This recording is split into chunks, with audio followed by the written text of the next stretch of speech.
Salve, rapaziada! Tudo bem? Professor Rude na área com mais uma Biologia no Dedão, hein?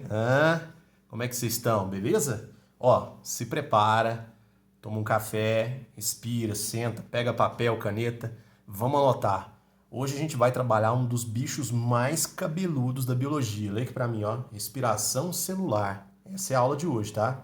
Pessoal, respiração celular, ela causa um pavor fora de série entre os estudantes, tá?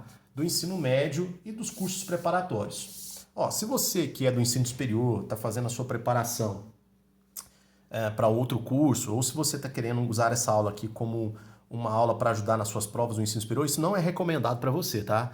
Essa aula de respiração celular aqui, ela está focada, ela está destinada à preparação dos estudantes para os processos seletivos, Enem e vestibular, tá? Então eu estou usando aqui critérios que Enem e vestibular costumam cobrar, beleza? Bom, a primeira coisa que eu quero que vocês entendam é que a respiração celular ela é uma combustão controlada, tá? Eu expliquei em aulas anteriores sobre metabolismo celular que ao longo do curso da evolução, as células aprenderam a controlar a combustão para não liberar tanto calor, tanta energia e serem consumidas, serem queimadas. Então, é um processo de combustão, só que é um processo de combustão controlado. E uma coisa que tem que ficar clara aqui é que existe um número gigantesco de reações químicas, principalmente as reações químicas que envolvem óxido-redução. Lembra disso? Oxidação e redução. Então, essas reações de oxirredução é que vão liberar a energia de forma gradual para que a gente consiga, aproveitar essa energia na construção de moléculas energizadas. São os nucleotídeos energéticos. O principal deles é o ATP, adenosina trifosfato. Bom, eu espero que vocês gostem dessa aula, eu construí com muito carinho e bora nessa, tá? Bom, primeira parte que eu quero que vocês entendam sobre o metabolismo, tá? Sobre a respiração celular, é isso aqui, ó. Deixa eu posicionar a folha para vocês, beleza? A respiração celular, didaticamente, ela é dividida em 3 etapas, tá? A primeira etapa a gente vai chamar de glicólise. Atenção com o prefixo, tá? Primeira etapa, então, a gente vai chamar ela de glicólise. Pessoal, esse prefixo lise aqui quer dizer quebra, tá? E glico vem de glicose, tá bom? A segunda etapa, a gente vai chamar ela de ciclo do ácido cítrico. Ciclo do ácido cítrico. Isso aqui também é conhecido como ciclo de Krebs, tá? Então, ciclo do ácido cítrico ou ciclo de Krebs. Fica à vontade para chamar como você quiser. O terceiro, ou melhor, a terceira e última etapa, a gente vai chamar ela carinhosamente de cadeia respiratória, tá? Por que cadeia respiratória, pessoal? Porque nessa etapa aqui, que é a última etapa, a gente vai ter a participação de um gás respiratório, todo mundo conhece bem, o nosso gás oxigênio, tá? Lembra que nós somos aeróbicos. Os aeróbicos usam oxigênio para metabolismo celular ou para o metabolismo energético. E o oxigênio participa de uma etapa apenas. Essa etapa é chamada de cadeia respiratória. Estou falando do oxigênio gasoso, tá? Que nós usamos para respirar. Beleza? Aí eu coloquei aqui do lado, ó, em default, uma célulazinha, porque os outros componentes não me interessam. A única coisa que eu quero que vocês entendam com essa célula é que ela vai te mostrar onde cada reação química vai acontecer. Como assim? Como assim? Ó, a primeira reação química, que a gente chama, ou melhor, a primeira etapa, que a gente chama de glicólise, ela acontece aqui, ó, colocando aqui para vocês, ó.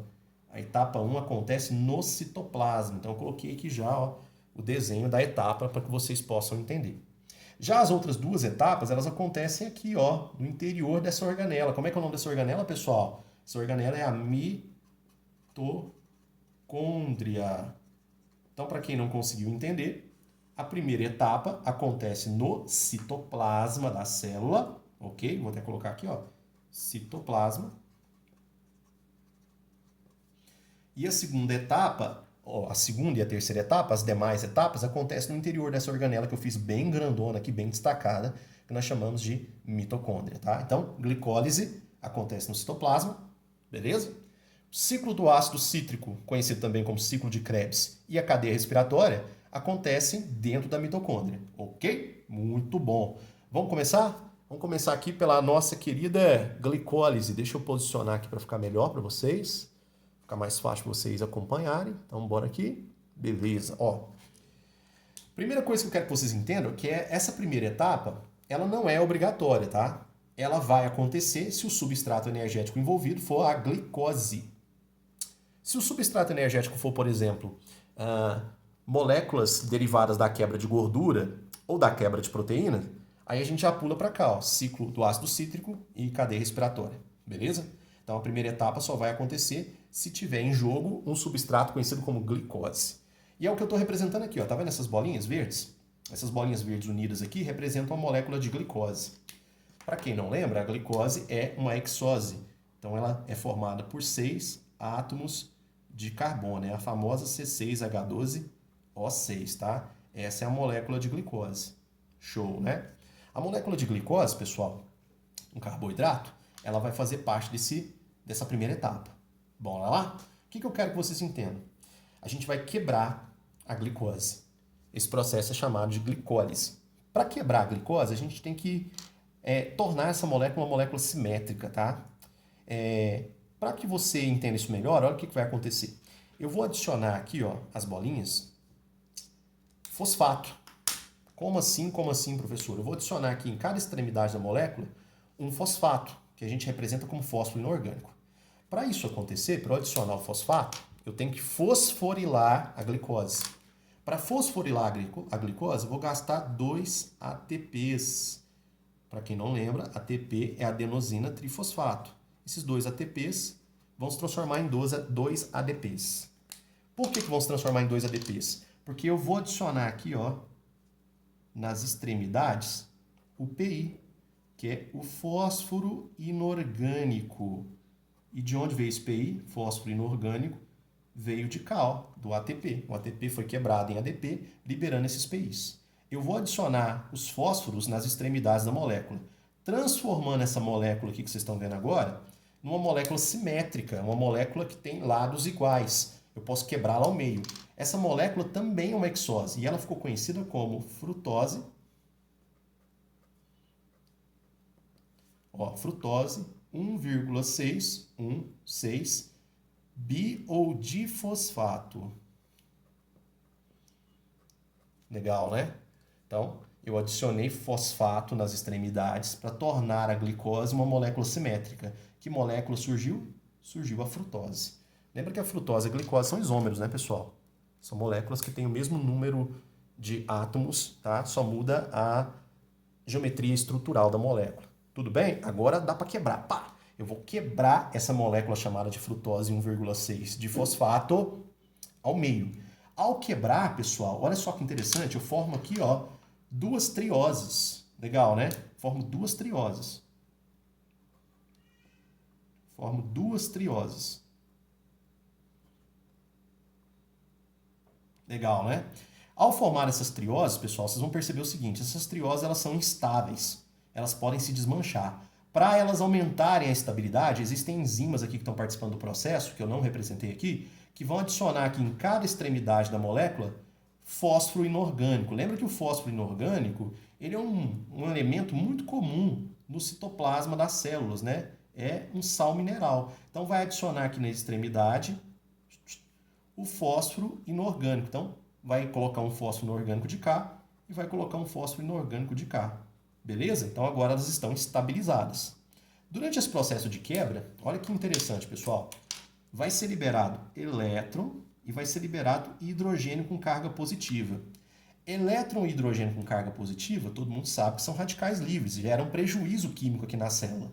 Eles não podem ficar livres. Aí entra em ação aquelas moléculas que eu expliquei para vocês, os carreadores de elétrons. Vai entrar em ação aqui 2-NAD. Vamos lembrar o que é NAD? NAD é um carreador de elétron conhecido como nicotinamida, adenina, dinucleotídeo. Ele está aqui na forma oxidada, mas quando ele recebeu os elétrons hidrogênios, ele passa para a forma reduzida, que é NADH.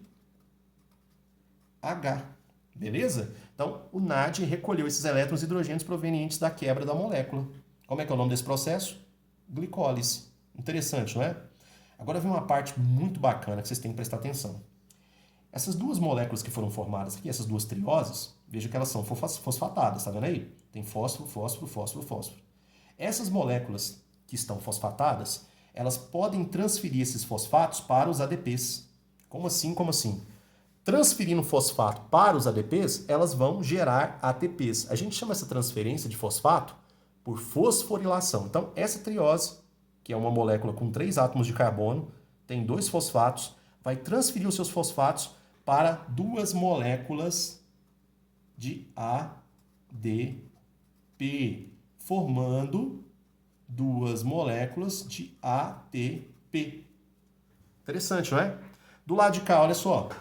Essa molécula aqui, ó, uma triose com 2 fosfatos, vai transferir esses fosfatos para 2 moléculas de ADP. Formando quem, pessoal? 2 moléculas de ATP. Qual que é o resultado aqui, pessoal? Eu formo 2 ATPs de cá, 2 ATPs de cá. Ou seja, a glicólise tem um saldo bruto de 4 moléculas de ATP. Qual o saldo bruto? 4 moléculas de ATP. Qual é o resultado disso? Depois que as trioses fosfatadas transferiram os fosfatos para os ADPs, produzindo ATPs, formam-se essas moléculas aqui, ó, chamadas de ácidos pirúvicos. Então, esse aqui que você está vendo no final é o famoso ácido pirúvico. Ah, mas eu li num livro que isso aqui era chamado de piruvato. Gente, um ácido em meio aquoso ele libera hidrogênios, se transformando num sal. E vira átomo, lembra? Então, o ácido pirúvico pode ser também chamado de piruvato. De boa? Agora, preste bastante atenção. O ácido pirúvico, ou melhor, as 2 moléculas de ácido pirúvico, elas vão participar da próxima etapa. A próxima etapa a gente chama de ciclo do ácido cítrico, ou ciclo de Krebs. E onde essa etapa vai acontecer? Vai acontecer lá no interior da mitocôndria, uma região que a gente chama de matriz mitocondrial. Antes da gente ver essa etapa, eu quero que vocês anotem aí, por favor, algo muito importante. Vou até fazer aqui um quadradinho, tá? Para ver se fica bem fácil de vocês entenderem. Só para a gente manter o controle aqui das informações. Vamos lá.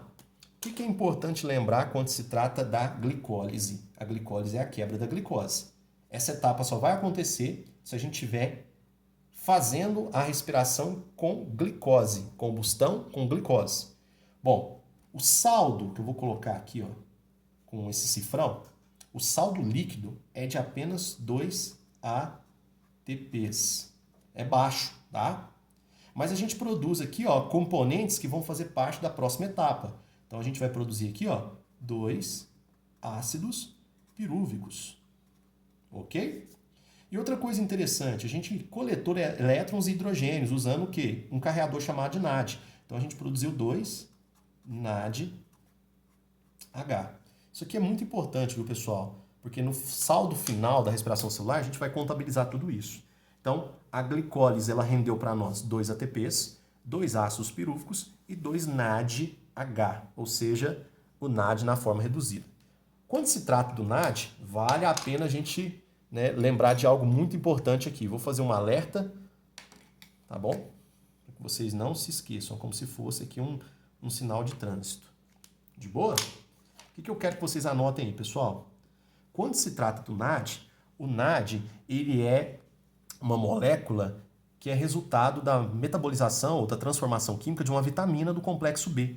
Essa vitamina é conhecida como niacina, tá? A niacina é uma vitamina que nós conhecemos como B3. Então, o NAD é derivado da B3. B3 é a niacina, tá? Vale a pena vocês anotarem isso, isso é muito importante. Show de bola. Então, a gente fez aqui um resumo bem bacana da glicólise. Agora vamos para a próxima etapa. A próxima etapa, pessoal, vai acontecer no interior da mitocôndria, um lugar que a gente chama de matriz mitocondrial. Deixa eu colocar aqui em destaque para vocês.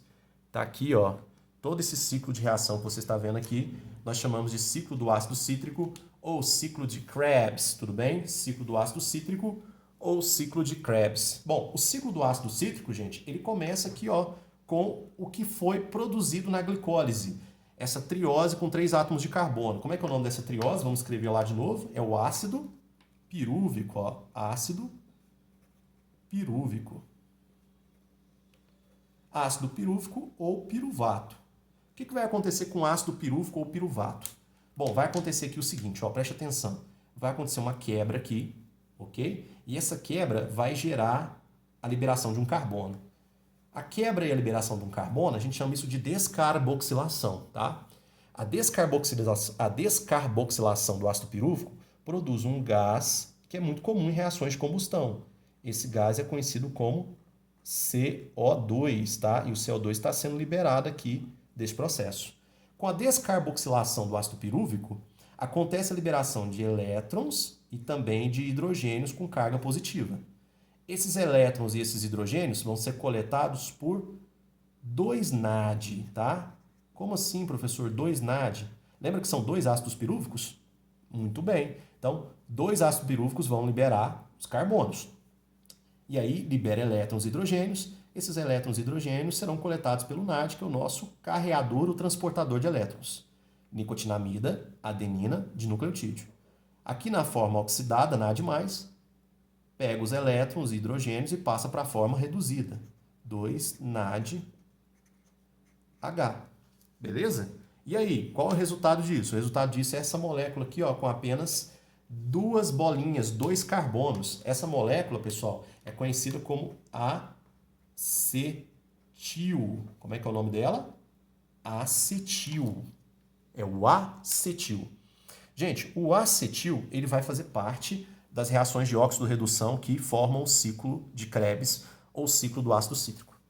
O acetil ele vai reagir com essa molécula aqui. Eu quero que vocês prestem bastante atenção nela. Ela é conhecida como ácido oxalacético.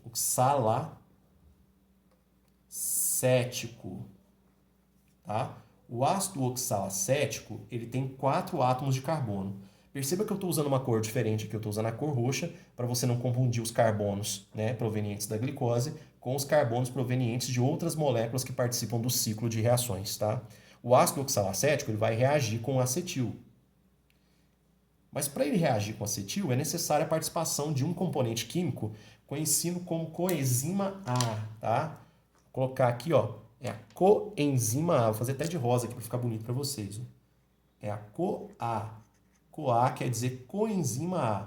A coenzima A, pessoal, é uma molécula que tem a função de interagir o acetil com o ácido oxalacético. Para quem gosta de detalhes, uma coenzima é um grupo, uma molécula orgânica que se associa com enzimas, tá? Essas moléculas, elas geralmente são derivadas de vitaminas. A acetilcoenzima A, ela não é derivada da vitamina A, viu? Ao contrário do que algumas pessoas pensam, por causa desse A aqui, ela é derivada da vitamina A, ela não é derivada da vitamina A. Na verdade, ela é derivada de uma vitamina do complexo B, tá? B5, beleza? B5, tá bom? Agora vamos lá. A coenzima A vai auxiliar na reação entre o acetil e o ácido oxalacético. Esta reação vai produzir um componente aqui, ó, do ciclo que deu nome ao ciclo, que é essa molécula aqui, ó. Tá vendo que essa molécula tem 6 átomos de carbono? Conta aqui, ó. 1, 2 do acetil, 1, 2, 3, 4 do ácido oxalacético. Essa molécula aqui ela é conhecida como ácido cítrico. E ela é responsável por gerar todos os processos aqui, tá? Do ciclo de Krebs ou do ciclo do ácido cítrico, beleza? Agora preste atenção, sem mais explicações, olha só. Começa com ácido cítrico e vai parar lá no ácido oxalacético de novo. Então, tem início com a reação do ácido oxalacético e tem fim com o ácido oxalacético. É um ciclo reconstrutivo. Interessante, não é? E perceba que para você não confundir as cores, olha, eu estou usando cores diferentes. Os carbonos provenientes da glicose eu estou usando a cor verde e os carbonos provenientes de outras moléculas aqui do ciclo eu estou usando a cor roxa. Ah, professor, mas eu não tenho que saber o nome de todas essas moléculas? Tem. Quando você estiver lá na faculdade médica ou qualquer outra faculdade da área da saúde, você vai ter que aprender o nome dessas moléculas. Para o ensino médio, cursinhos preparatórios, o único nome que eu acho interessante, ou melhor, os únicos nomes que eu acho interessante vocês lembrarem é ácido pirúvico, que é o resultado da quebra da glicose, o acetil, que é o resultado da descarboxilação do ácido pirúvico, o ácido oxalacético, que é a primeira molécula do ciclo, e o ácido cítrico, que é formado pela interação do acetil com o ácido oxalacético. Interação química que é mediada por uma enzima que precisa de uma coenzima conhecida como coenzima A. Lembrando que a coenzima A não é derivada da vitamina A. Ela é derivada de uma vitamina do complexo B chamada de B5. Tudo bem, pessoal? Agora o que vai acontecer, professor? Me ajuda aí, vamos nessa. O que eu quero que vocês entendam? O ácido cítrico ele vai passar por reações de óxido-redução e descarboxilação, até voltar à condição de ácido oxalacético. Então, nesse primeiro passo aqui que a gente vai dar, olha só o que está acontecendo. Eu vou quebrar aqui, ó, um carbono. Quebrando o carbono, a gente libera ele na forma de gás, o dióxido de carbono. Como é que é o nome desse processo, pessoal? Descarboxilação. Está acontecendo a descarboxilação. Então, o ácido cítrico passa a ser uma molécula com 5 coátomos de carbono. Nesse processo, ó, é liberado elétron e é liberado hidrogênio com carga positiva. Elétrons e hidrogênios são coletados por transportadores. Qual que é o transportador que entra aqui? O NAD+. O NAD+, passa da forma oxidada para a forma reduzida, que é NADH. Beleza? Muito bom. Próximo passo. Quebro de novo aqui, ó, a molécula liberando um carbono. Descarboxilação. Esse carbono vai ser liberado na forma de um gás. O famoso dióxido de carbono, tá? O dióxido de carbono liberado aqui, a gente chama isso de descarboxilação. Nesse processo, é liberado elétron e é liberado hidrogênio com carga positiva. Vamos coletar isso usando o NAD+, que é o nosso transportador de elétrons. O NAD+, passa para a forma reduzida, que é NADH. Beleza? Então, até agora a gente produziu o NAD aqui, ó, para formar o acetil. Produzimos NAD descarboxilando o ácido cítrico 1, 2 vezes, tá vendo aí? E agora o que vai acontecer? Perceba que voltamos à condição de 4 átomos de carbono. É uma molécula com 4 átomos de carbono. Você não precisa saber o nome dessas moléculas, tá? São vários. Tem succinato, furamato, né? Tem um monte de nome. O que eu quero que vocês entendam é o seguinte. Essa molécula, ela vai ser fosforilada. Então, o fósforo proveniente aqui do meio, né, onde a reação está acontecendo, na mitocôndria, vai se associar aqui, ó, o fósforo inorgânico, vai se associar com essa molécula. Ao se associar com essa molécula passa a se tornar uma molécula fosfatada. Ok? Olha aqui para você ver o PI, uma molécula fosfatada. Aqui acontece uma coisa maravilhosa, gente. Essa molécula fosfatada, ela pode transferir esse fosfato para um nucleotídeo energizado. Como assim nucleotídeo energizado? Eu disse para vocês que os nucleotídeos livres, eles sempre se encontram na forma trifosfatada. Olha só que legal. O nucleotídeo aqui, ó, que vai entrar em jogo é o GDP. Vamos lembrar o que é GDP? GDP é guanina de fosfato. Quando a guanina de fosfato receber esse fósforo aqui dessa molécula, ela se transforma em GTP. GTP significa guanina trifosfato. Isso aqui é um nucleotídeo trifosfatado. Legal, não é? Nucleotídeos trifosfatados são usados para a construção de ácidos nucleicos, como DNA e RNA. Então, esse GTP ele pode ser aproveitado aqui no interior da mitocôndria, lembra que a gente está na matriz. Pode ser aproveitado para a construção de ácido nucleico, tanto DNA quanto RNA. Lembra que as mitocôndrias têm material genético. Ou esse GTP ele pode fosforilar um ADP, tornando o ADP ATP. Eu vou parar por aqui para a gente não fazer muita confusão. Então, está acontecendo a fosforilação. Essa molécula com 4 átomos de carbono transfere um fósforo para um GDP, transformando ele em GTP. Beleza? Durante esse processo, pessoal, é liberado hidrogênio com carga positiva e elétrons. É liberado hidrogênio com carga positiva e elétrons.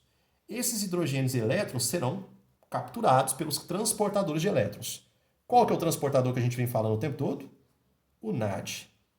O NAD vai absorver, ou melhor, vai receber esses elétrons e hidrogênios, se transformando no que vocês já conhecem bem, que é a forma reduzida, o NADH. De boa?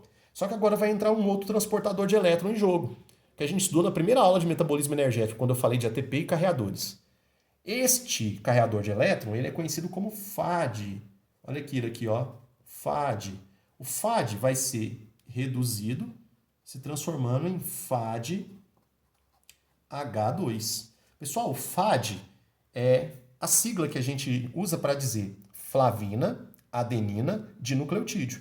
O FAD, pessoal, ele é proveniente de uma vitamina conhecida como riboflavina. A riboflavina, ela pertence ao complexo B, é a vitamina B2, tá? Então, Então vamos colocar aqui de novo um alerta para vocês. Vamos colocar um alerta na forma aqui de um sinalzinho de trânsito para vocês irem anotando aí bonitinho. O FAD, então, pessoal, ele é derivado de qual vitamina? B2. Vamos colocar aqui, ó. Derivado da B2. A B2 é o que a gente chama de riboflavina. Beleza? Show, show, show, não é? Então, resumindo aqui, pessoal, a gente descarboxilou alguns componentes químicos aqui do ciclo, liberando elétrons e hidrogênios para a montagem de NAD e FAD. E a cada ciclo a gente fosforilou um nucleotídeo conhecido como GDP, tornando ele GTP. Então, resumindo, pessoal, o ciclo do ácido cítrico ele serve para a gente descarboxilar, liberando elétrons e hidrogênios para a montagem de carreadores. Esses carreadores são muito importantes para a última etapa. A última etapa é essa aqui, ó, a cadeia respiratória de elétrons. Esses elétrons que foram liberados aqui pelas reações de oxorredução e de descarboxilação, eles foram coletados e eles vão ser direcionados para o último ciclo, ou melhor, a última etapa que a gente chama de cadeia respiratória.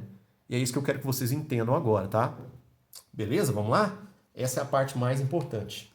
Respira, para o vídeo, toma água se for necessário, tá? Não se desespera, porque agora o bicho vai pegar.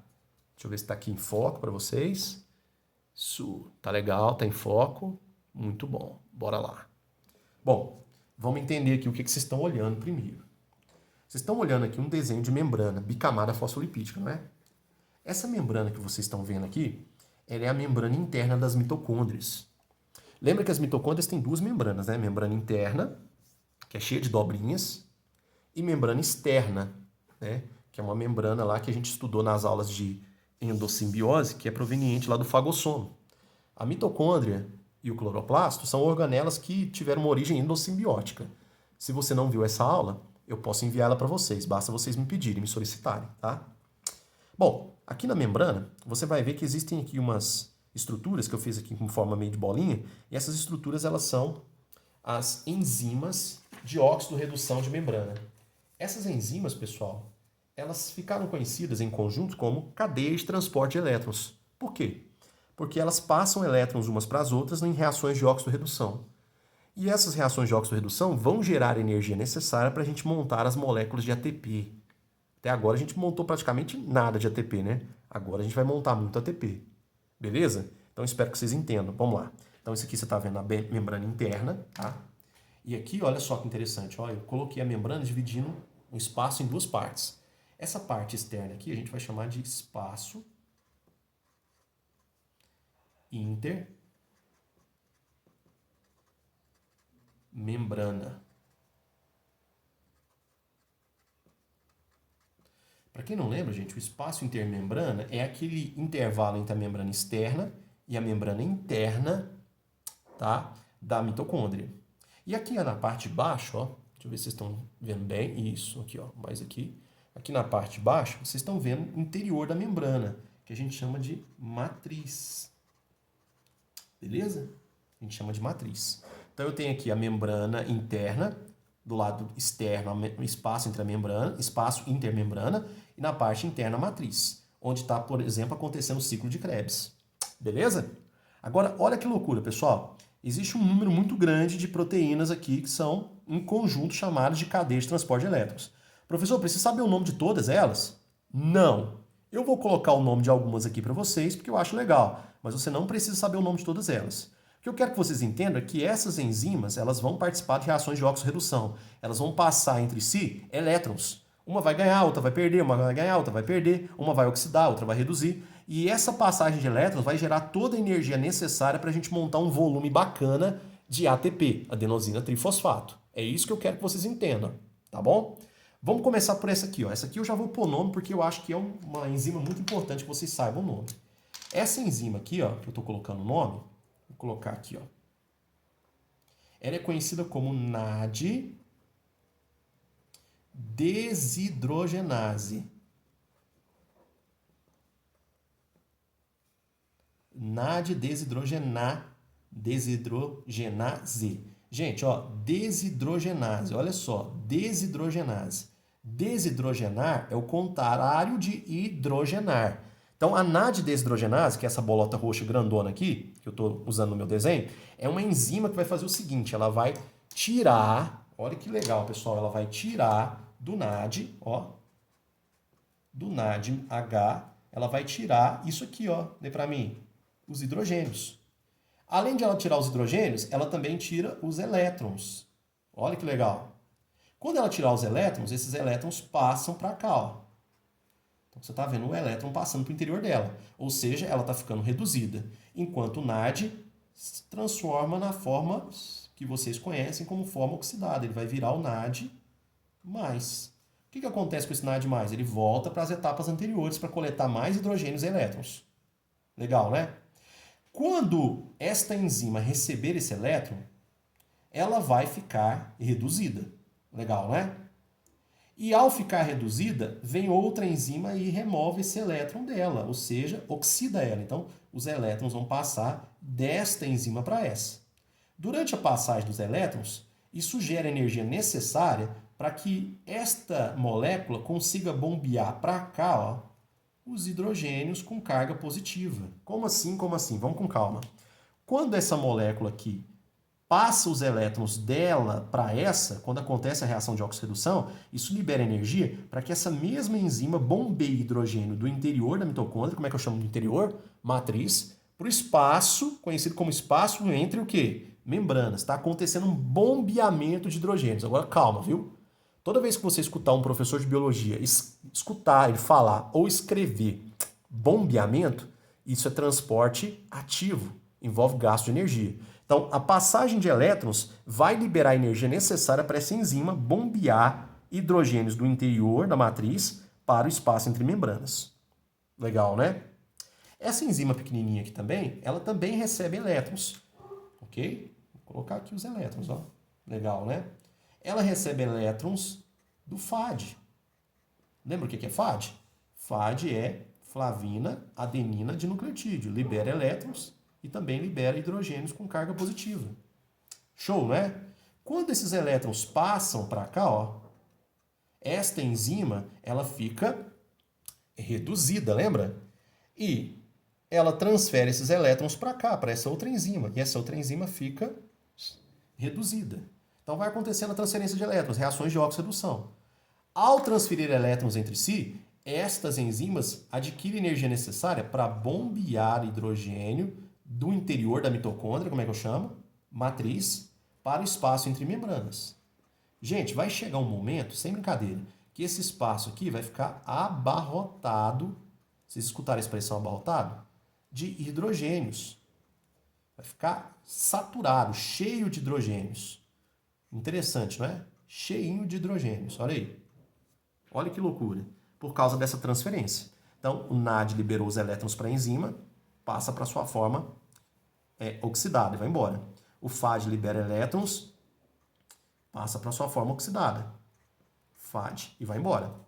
Esses elétrons transitam entre as enzimas e, à medida que esses elétrons transitam entre as enzimas, isso gera energia necessária para que as mesmas enzimas bombeiem para esse espaço chamado de espaço intermembrana hidrogênios. E esses hidrogênios estão se acumulando aqui no espaço entre membranas. Todo mundo entendeu? Agora entra em ação uma das enzimas mais importantes do processo. Vou até colocar o nome dela aqui para vocês. Essa enzima que você está vendo aqui, ó, essa grandona, ela é conhecida como citocromo oxidase. Qual é a função dessa enzima, gente? A citocromo oxidase, ela faz isso aqui, ó. Ela permite acesso do gás oxigênio no interior da mitocôndria.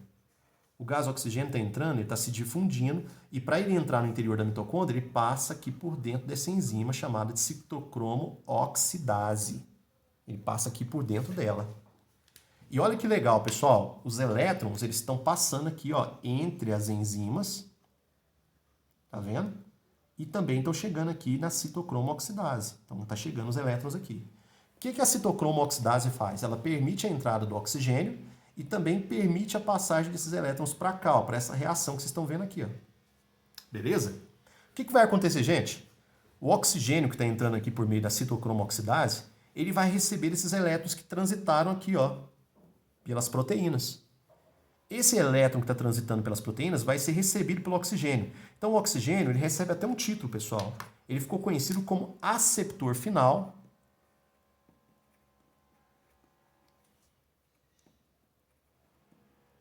de quê, pessoal? De elétrons. Ele vai receber os elétrons que foram coletados nas etapas anteriores pelos transportadores. E o que vai acontecer com ele? Ó, vamos segurar um pouquinho para vocês entenderem o seguinte. Bom, aqui está se criando um gradiente bem concentrado de hidrogênios. Olha a quantidade de hidrogênios. Esse gradiente aqui ele ficou conhecido na biologia como gradiente eletromotriz. Por que eletromotriz? Olha só que legal. Tem eletricidade por causa das cargas dos hidrogênios. Veja que é a mesma carga. Ó. Carga positiva, positiva, tá vendo aí? Esta carga positiva, né, igualdade aqui, vai gerar uma força de repulsão, pessoal, impressionante. E essa força de repulsão impressionante faz esse ambiente aqui ficar muito tenso, muito tenso mesmo. É tão tenso que os hidrogênios eles têm uma tendência a voltar para dentro da mitocôndria. Como é que é o nome do interior da mitocôndria? Matriz. E isso só é possível por meio dessa enzima aqui, ó, que é a última enzima que a gente vai trabalhar hoje, eu prometo. Essa enzima que você está vendo aqui, ó, ela permite o retorno dos hidrogênios aqui para dentro da matriz, tá? Então cria-se aqui, ó, um gradiente de concentração de hidrogênios que a gente chama de gradiente eletromotriz. E esse gradiente eletromotriz, por causa da igualdade de cargas, ele é muito tenso. Os hidrogênios ficam loucos para voltar aqui para o interior, mas eles só conseguem voltar para o interior passando por dentro dessa proteína. Essa proteína grandona, destacada que você está vendo aqui, ela é chamada de ATP sintase. Olha o nome dela, pessoal. ATP sintase. Preste atenção para você ver como é que ela funciona. Ela funciona assim, ó. A ATP sintase, ela funciona como um canal. Ela permite o retorno dos hidrogênios que estão aqui, ó, no espaço entre membrana, para dentro da matriz. Então, os hidrogênios vão passar por dentro dela. Quando os hidrogênios passam por dentro dela, essa enzima gira. Ela gira como se fosse uma turbina, ela fica girando, tá? Daí a expressão, ó, gradiente eletromotriz. Esse motriz vem de movimentação, então ela gira como uma turbina. Quando essa enzima gira como uma turbina, pessoal, ela consegue transformar ADP em ATP. Como isso é possível, professor? Isso é possível porque, olha que legal, ao girar, ela vai fosforilar ADP em ATP. Então, a passagem dos hidrogênios faz ela se movimentar. À medida que ela vai se movimentando, ela vai fosforilando ADP em ATP. Então, essa enzima ela é responsável pela maior parte da produção de ATP no nosso sistema conhecido como respiração celular. Ok? E agora, professor, o que vai acontecer? Esse hidrogênio que está voltando para cá, ele pode ser rebombeado para fora, para o espaço entre membranas, ou ele pode participar de uma reação envolvendo o oxigênio. Lembra que eu falei para vocês que o oxigênio tinha entrado? Lembra? Ele entrou por uma enzima conhecida como citocromo oxidase. Quando o oxigênio entra, ele recebe 2 elétrons que estão transitando lá na cadeia de respiração, ou cadeia de transporte de elétrons. E ele vai interagir com 2 hidrogênios com carga positiva, que são esses hidrogênios que estão voltando aqui. Gente, se eu juntar hidrogênio com carga positiva, meio gás oxigênio que entrou pela citocromo oxidase, e os elétrons que estavam transitando aqui na cadeia de transporte de elétrons, olha o que eu monto aqui, ó. Eu monto isso aqui, pessoal. Eu monto H2O, que é a molécula de água.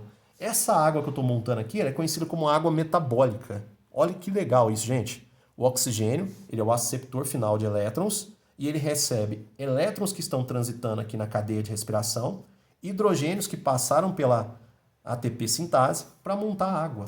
Lembra que os hidrogênios e os elétrons livres, eles são perigosos, eles podem ser considerados radicais. Então eu estou transformando radicais livres numa substância inócua. Você já escutou essa expressão antes? Uma substância inócua é uma substância que não causa nenhum problema de saúde. Essa água que a gente está produzindo aqui, ela pode participar de outras reações químicas ou ela pode ser excretada, né, pelo nosso sistema excretor. Interessante, não é mesmo? Então vamos fazer um resumo rapidinho. Ó. NAD e FAD, que são os nossos carregadores de elétron, liberaram elétrons aqui nessas proteínas de transporte de elétrons. São proteínas de oxirredução. Quando essas proteínas passam os elétrons umas para as outras, elas liberam energia necessária para bombear os hidrogênios da matriz para o espaço entre membrana. Esse bombeamento é transporte ativo, envolve gasto de energia. Chega um momento aqui que o espaço entre membranas, que é o intervalo entre a membrana externa e a membrana interna, fica lotado de hidrogênios. Esse excesso de hidrogênios cria um gradiente que a gente chama de gradiente eletromotriz. Eletro porque tem eletricidade proveniente da carga dos hidrogênios e motriz porque esses hidrogênios eles retornam para o interior da membrana, ou para o interior da mitocôndria. Como é que é o nome? Matriz. E ao retornar para o interior da mitocôndria, eles passam por dentro de uma proteína que gira, como se fosse uma turbina. Esta proteína é chamada de ATP sintase. À medida que os hidrogênios passam pela ATP sintase, ela consegue girar fosforilando ADP, ok? Em ATP. O que é fosforilar mesmo? É adicionar um fósforo. Professor, de onde vem esse fósforo? Gente, esse fósforo está presente aqui dentro da mitocôndria e dentro do citoplasma de uma forma geral. É um sal mineral, então ele está aqui em abundância. Beleza? Show, show, show. Então, trabalhamos todas as etapas da respiração celular. Olha que loucura que é isso aqui. Depois eu vou tirar uma foto dessa ilustração para você, porque foi bem legal.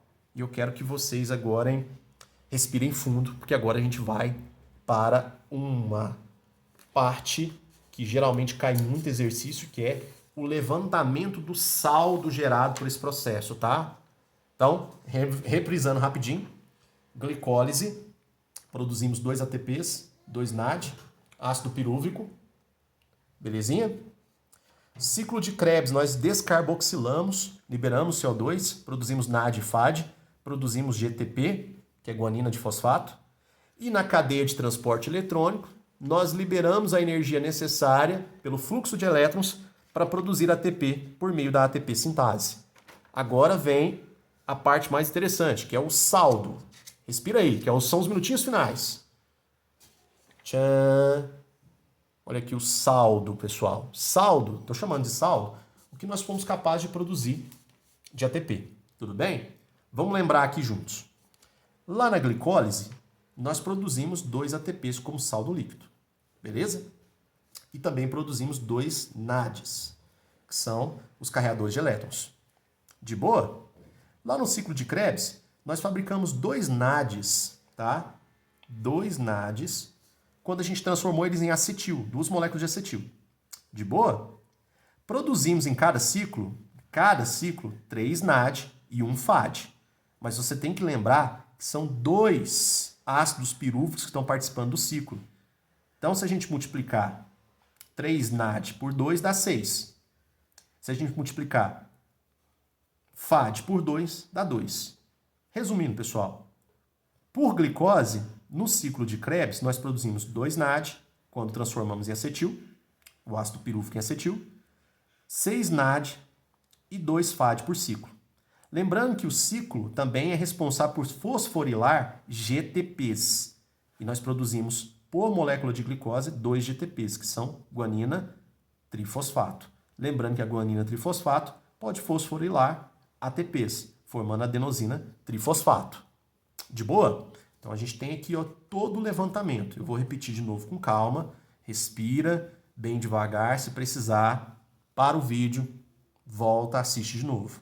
Então na glicólise, produzimos 2 ATPs, 2 NAD. Isso por molécula de glicose que está sendo o quê? Está sendo metabolizada na respiração celular. No ciclo de Krebs, por molécula de glicose, produzimos 2 NAD na formação do acetil, 6 NAD e 2 FAD. E o ciclo é responsável por fosforilar guanina trifosfato. Por molécula de glicose, a gente conseguiu fosforilar 2 guanina trifosfato. Ok? Essas guaninas podem formar depois 2 ATPs. Podem transferir os fosfatos para formar 2 ATPs. De uma forma assim, consensual entre os estudantes de biologia do ensino superior, os pesquisadores, os acadêmicos, chegou-se a um consenso, isso não é adotado por todos, tá? Então toma cuidado, você pode achar valores diferentes desses aqui que eu vou citar para vocês. Chegou-se a um consenso do seguinte, que os elétrons que são liberados pelo NAD lá na cadeia de transporte eletrônico geram energia para a gente fabricar 3 ATPs. Já os elétrons liberados pelo FAD lá na cadeia de transporte eletrônicos geram energia para a gente produzir 2 ATPs. Então, bora lá. Aqui a gente tem 2 NAD. Se a gente multiplicar esses 2 NADs por 3 ATPs, a gente vai somar, a gente vai ter aqui um total de quantos ATPs? 6 ATPs. ok? Lembrando que cada NAD libera energia para produzir 3 ATPs. De boa? Todo mundo entendeu isso? Maravilha. Vamos lá devagarzinho. Lá no ciclo de Krebs, a gente produziu 2 NADs para a formação do acetil. Se a gente multiplicar isso aqui por 3 ATPs, esses 2 NADs aqui vão gerar um total de quanto? 6 ATPs. Beleza? Durante o ciclo, a gente produziu 6 NADs. Se a gente multiplicar isso aqui por 3 ATPs, isso vai gerar um total de 18 ATPs. É ou não é? E produzimos também 2 FAD. Agora, FAD, pessoal, gera energia para 2 ATPs. Então, se a gente multiplicar isso aqui por 2 ATPs, a gente vai produzir 4 ATPs. Beleza? E os GTPs podem fosforilar os ATPs. Isso aqui não é regra, tá? Inclusive, isso aqui nem entra na matemática. Eu vou colocar porque eu acho interessante a gente fazer um total, né? Então, vamos para o total, pessoal. O total é o seguinte, ó. 6 ATPs com 4 dá 10 ATPs, né? 10 ATPs com 18, 28 ATPs, ok? Com 2 ATPs aqui, ó, 30 ATPs. Com mais 6 ATPs aqui, 36. E mais 2 da glicose, 38 ATPs foram fabricados, pessoal, por molécula de glicose, que foi o nosso substrato energético, tá? Nem sempre a glicose é o nosso substrato energético. Então, guarde esse número, tá? Ah, professor, mas eu já li 34, eu já li 36. Lembra que esse aqui, ó, que eu tô marcando, isso aqui não é obrigatório, tá? A gente pode colocar ele na matemática ou não. Eu resolvi colocar para vocês terem um saldo total, ó. Isso aqui pode ou não entrar na conta. Lembra que os GTPs, eles podem ser usados por outro processo metabólico, não necessariamente para formar ATPs. Se a gente tirar esses dois, já cai para 36. Se a gente não contabilizar esses ATPs que foram produzidos pela glicólise, já cai para 34. Tá? Por que a gente, às vezes, não contabiliza esses ATPs? Porque nem sempre a glicólise acontece. Lembra que a glicólise é a primeira etapa. Ela só vai acontecer se a gente usar a glicose como substrato energético. Como aqui nessa aula que eu dei para vocês, a glicose foi o nosso substrato energético, eu contabilizei, gerando um total, pessoal, de quantos ATPs por molécula de glicose, contabilizando tudo que é possível, 38, tá? Gente, é uma aula complexa, como eu disse para vocês, é um bicho peludo. Assista a aula com calma. Eu tentei falar pausadamente, né, para que vocês possam acompanhar lá no estudo de vocês. Se precisarem, podem entrar em contato comigo, tá? Não é uma aula fácil. Eu vou associar essa aula a uma lista de exercícios para que vocês possam acessar e fazer. Eu espero que vocês tenham gostado. Eu construí com muito carinho. Trata-se de um projeto que eu estou desenvolvendo chamado Biologia no Dedão. E logo mais a gente se encontra, tá? Um abraço. Fui!